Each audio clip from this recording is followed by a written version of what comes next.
आपल्याबरोबर राज्याचे माजी मंत्री आणि राष्ट्रीय समाज पक्षाचे अध्यक्ष महादेव जानकर आहेत. जानकर साहेब, आज तुम्ही नायगावमध्ये आलेला आहात. सावित्रीबाई फुलेंची जयंती पार पडते. सगळा शासकीय कार्यक्रम होणार आहे. दरवर्षी तुम्ही इथं आल्यानंतर काय भावना असते की सावित्रीबाईंनी जे काम केलंय त्याबद्दल काय कृतज्ञता असते? या देशामध्ये किंवा जगामध्ये किंबहुना म्हटलं तरी चालेल, महात्मा फुले आणि सावित्रीबाई फुले यांचं काम हे सर्व समाजासाठी व्यापक आणि चांगलं होतं. या देशात पहिलं परिवर्तनवादी संघटन उभा करण्याचं आणि ज्या घरची स्त्री शिकलेली आहे त्या घराचा विकास होतो किंवा त्या समाजाचा विकास होतो म्हणून पहिली शाळा काढण्याचं काम सावित्रीबाई फुलेनं केलं. मी गेली जवळजवळ 32-30 वर्ष झालं जसं मी राजकारण समाजकारणात आहे तसं नायगावला येतो आणि महात्मा फुलेंची पहिली जयंती कटगुणला मीच चालू केली ती माझ्याच पक्षाच्या माध्यमातून, संघटनेच्या माध्यमातून. त्यामुळं सावित्रीबाई फुलेंना नमन करण्यासाठी मी दरवर्षी येतो. ह्याला काय प्रोटोकॉल बोलवण्याची काही गरज नाही आणि तिनं या देशामध्ये देशासाठी जे सावित्रीबाईचं काम आहे ते अजोड आहे. महिलांच्या दृष्टीनं असेल, सर्व समाज दृष्टीनं तिनं जे काम केलेलं आहे तर त्या अशा एका युगपुरुषाच्या गावाला येणं आपलं नैतिक कर्तव्य आहे.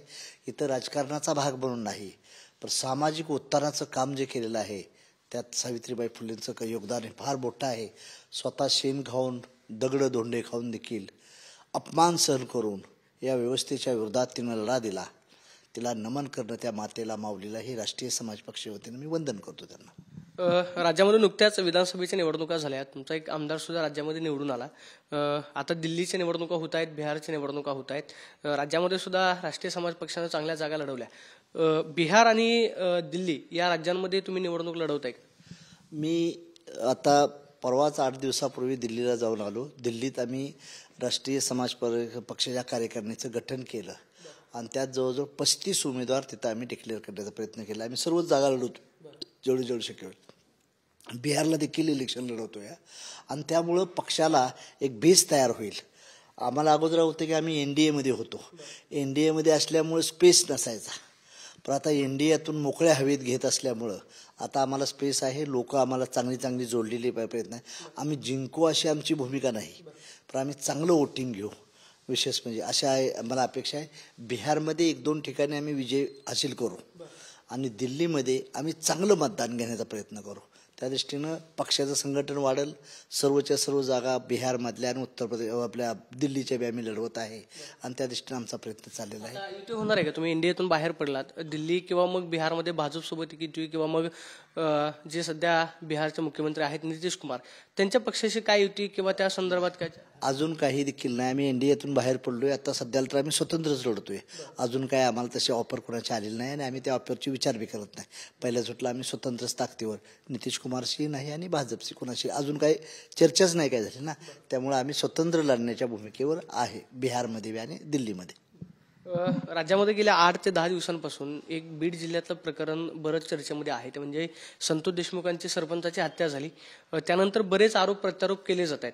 विशेषतः या प्रकरणामध्ये धनंजय मुंडेंचा राजीनामा जो आहे तो मागितला जातोय.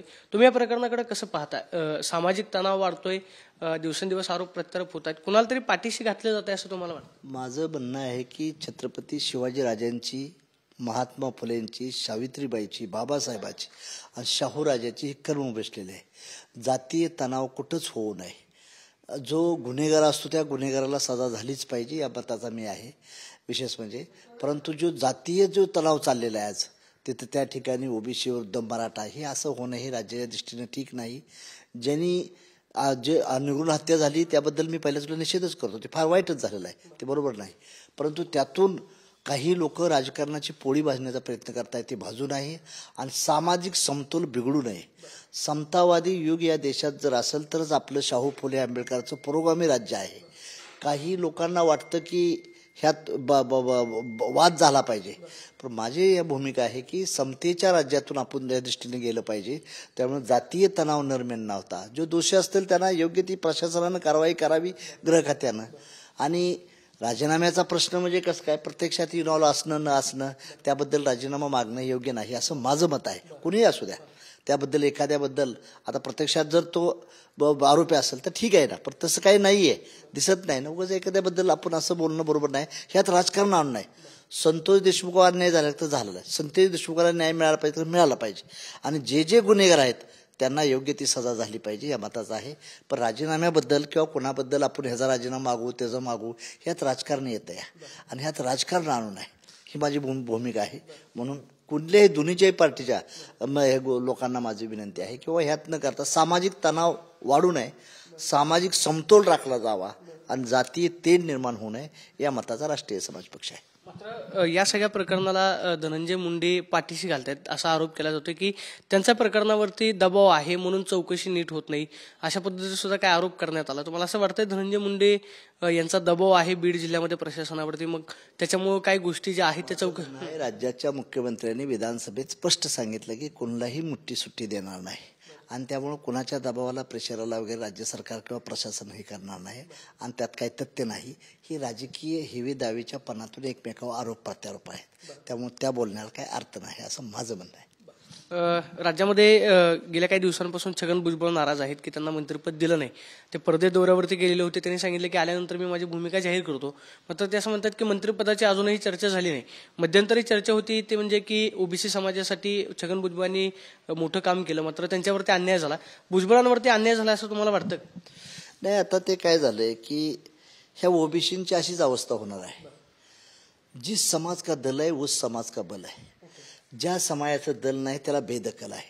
दुसऱ्याच्या सहाऱ्यानं आपण राहिलेल्या माणसानं कुठेही राहणाऱ्या माणसानं आपला विकास होऊ शकतो, समाजाचा विकास होऊ शकत नाही. म्हणूनसाठी अन्यायात्मक नाही. आता ते राष्ट्रवादीचे मोठे नेते आहेत, ओबीसीचे फार मोठे नेते आहेत, जबाबदार नेते आहेत, त्यामुळे त्यांनी राजकारण त्यांच्यापर्यंत निर्णय घ्यावा. परंतु आपण अन्याय झाला म्हणून मी आता म्हणू शकणार नाही, कारण आपण पक्षच तयार पाहिजे होता. आपला पक्ष नाही, आपण याचिकाकर्ता आहे, तिथं मागतकरी आहे. देणारे बनणारे असाल तर आम्ही आमचं दल तयार केलं पाहिजे. त्या दृष्टीनं भुजबळ साहेब असतील, मुंडे साहेब हे समाजातली ओबीसीतली फार मोठे नेते आहेत, त्यांचा मला नितांत आदर आहे. परंतु मागितल्यानं भीक मिळते, हक्क मिळत नाहीत. विशेष म्हणजे we are not demander, we are a commander ही भूमिका ज्यावेळी समाजाकडे घेऊन जातील त्यावेळेस त्यांचं स्वागत आहे. आता त्यांच्याबद्दल सत्ता, मंत्रिपद वगैरे हा त्यांचा वैयक्तिक प्रश्न आहे, त्यांच्या पक्षाचा प्रश्न आहे. त्यामुळे ते अजितदादाच्या पक्षाचे ते नेते आहेत, त्यामुळे तो त्यांचा अंतर्गतचा प्रश्न आहे. त्याच्यावर मी भाष्य करणं यथायोग्य ठरणार नाही. ते नाराज आहेत. तुम्ही काय भुजबळांना ऑफर देताय तुमच्या पक्षामध्ये किंवा? मी आताच आम्ही तर त्यांना मागेच सांगितलं होतं ओपनली, पण त्यांनी काय त्याच्यावर काही रिस्पॉन्स दिला नाही. त्यामुळे पुन्हा बोलणं योग्य नाही. विशेष म्हणजे स्वतः आम्ही त्यांना सांगितलं होतं की तुम्ही समता परिषदचा एखादा पक्ष काढा, आम्ही तुमच्याबरोबर युती करू किंवा तुम्ही ही करा. परंतु भुजबळ साहेबांनी त्याच्याबद्दल निर्णय घेतला तर फार चांगलं होईल. सावित्रीबाईच्या जयंतीनिमित्त माझी त्यांना विनंती आहे की तसा जर निर्णय घेतला तर चांगलं होईल, आणि आताच नाही पुढच्या येणाऱ्या पिढ्यांचा तरी चांगलं होण्याचा प्रयत्न होईल. म्हणजे समता परिषदेचा एक पक्ष काढावा आणि त्याच्यासोबत तुम्ही युती करा. हा, नाही तसं जर त्यांनी केलंच तर आम्ही तयार आहे. आमच्या राष्ट्रपती राहिले तर वेलकम आहेत, परंतु राष्ट्रपती यायला त्यांना हे वाटत असेल तर त्यांनी त्यांचा एक पक्ष काढावा आणि राष्ट्रीय समाज पक्षाची आणि त्यांची युती करू आम्ही, आणि त्यांनी हे करावं. आज माझ्यापेक्षा ते सिनियर आहेत, मोठे आहेत, आणि मी त्यांचा आदर करतो. आणि सावित्रीबाई फुलेंच्या जर जयंतीनिमित्त हे होत असेल तर सामाजिक विषय फार चांगलं होईल आणि राज्यात देशात एक क्रांतीचा माहोल तयार होईल अशी त्यांच्याकडून माझी अपेक्षा आहे. मात्र भुजबळांवरती विजय वडेट्टीवारांनी टीका केली की भुजबळांकडे एकतर भाजपमध्ये जाण्याशिवाय किंवा घरी जाण्याशिवाय पर्याय नाही, आणि हे सरकार जे आहे ते ओबीसींच्या भावनांशी खेळणारं सरकार आहे असं तुम्हाला वाटतं? नाही, विजय वडेट्टीवार साहेब माझे मित्र आहेत. विशेष म्हणजे जसं हे सरकार ओबीसीच्या भावनाशी खेळतंय तसं त्यांच्याही पक्षाच्या सरकारनं भावना खेळले ना. दोघेही तेच आहेत, काँग्रेस असू द्या किंवा भाजप असू द्या, यांना नामनिर्णय करण्यात काय अर्थ नाही. त्यामुळे एखाद्या चिखलफेक करण्याचा अर्थ नाही. काँग्रेसला देखील माझं म्हणणं आहे की मंडल आयोगाचा बंडल आपण दडवून ठेवला. भारतीय जनता पार्टीनं मंडल आयोगाला विरोध करून कमंडल आणण्याचा प्रयत्न केला. या दोघांची नीती आणि नियत ओबीसी बद्दल फार चांगले असायचं काही कारण नाही. काँग्रेस दोघेही समानच आहेत. त्यामुळं वडेट्टीवार ज्या घरात राहतात त्या घराने बी फार ओबीसीसाठी चांगला दिवा लावलाय असं काय नाही.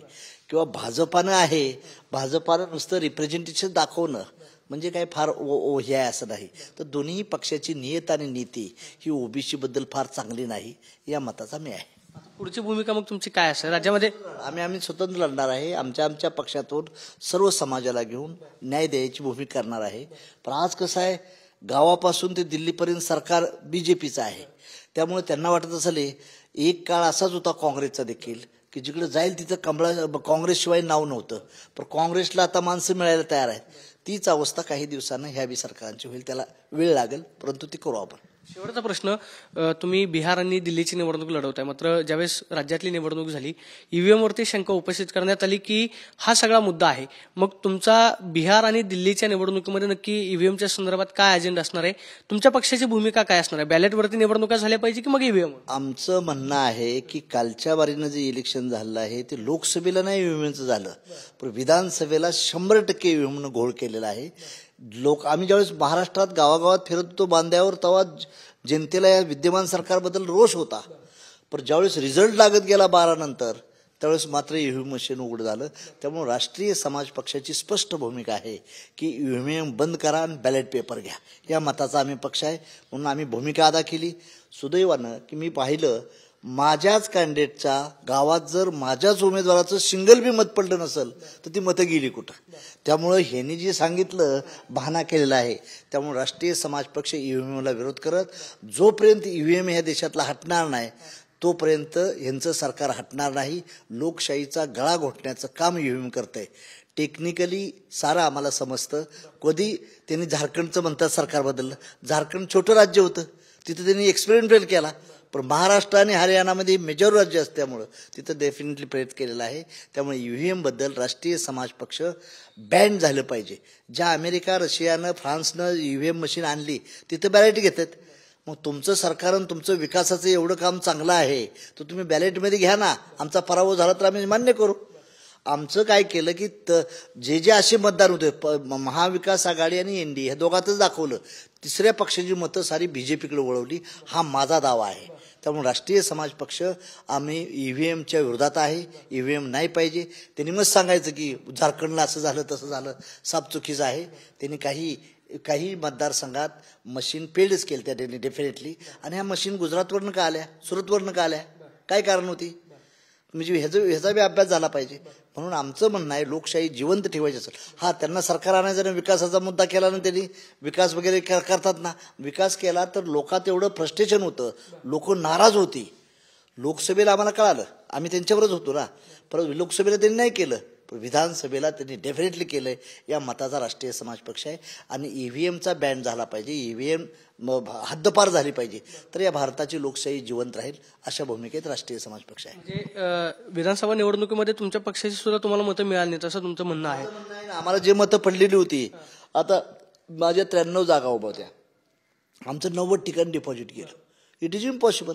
मी ज्यावेळेस पक्ष काढला त्यावेळेस मला मतदान पडलं होतं, त्यावेळेस जास्त मतदान पडलं होतं, 25,000, 27,000, 28,000, 30,000, 32,000, काही ठिकाणी विजय झाला आमचा. पण आता बघितल्यानंतर एकदम मतदान कसं काय एवढं 1,500, 2,000, 2,500, 5,000, हे काय भानगड आहे. तर डेफिनेटली ह्यांनी मताचा पैशाचा वापर मोठ्या प्रमाणात केलेला आहे. त्यांनी अमाप केला. बीजेपीचा 1 नंबरचा पैशाचा वापर झाला. ईव्हीएम सेट केला अशा पद्धतीचा आरोप केला. ईव्हीएम माझा बी अंदाज तोच आहे की ईव्हीएम यांनी डेफिनेटली सेट केलं आणि त्यांनी ती बरोबर थम्पिंग मेजॉरिटी आणली. शिंदे साहेबाला बी कळून दिलं नाही, अजितदादा बी, आणि त्यांचे सीट आहेत त्यातले त्यांना त्रास दिला नाही. अलायन्स पार्टनरला त्यांनी त्रास दिला नाही. पण ह्याने असं ठरलं होतं की अलायन्स पार्टनरपेक्षा आपला जास्त व्हावा हिस्सा, म्हणून त्यांची थम्पिंग मेजॉरिटी आणण्याचा प्रयत्न झालेला आहे. ईव्हीएम बंद करावं आणि इलेक्शन त्यांनी घ्यावं. आम्ही स्वागत करू त्यांचं, ते विजय झाल्यानंतर त्यांचं. पाहतोय की दिल्ली आणि बिहारच्या ज्या निवडणुका होत आहेत त्या निवडणुकीमध्ये राष्ट्रीय समाज पक्ष जो आहे तो स्वबळावरती जागा लढवणार आहे. मात्र महाराष्ट्रातल्या विधानसभा निवडणुकीच्या निकालानंतर शंका उपस्थित केल्या जात आहेत. त्यामुळं ईव्हीएमवरती बंदी घालून बॅलेट पेपरवरती निवडणुका घ्याव्या अशी मागणी महादेव जानकरांनी केल्याचं आपल्याला पाहायला मिळते. कॅमेरा पर्सन तुषार ननावरेसह मी प्रदीप कापसे, TV9 मराठी, नायगाव.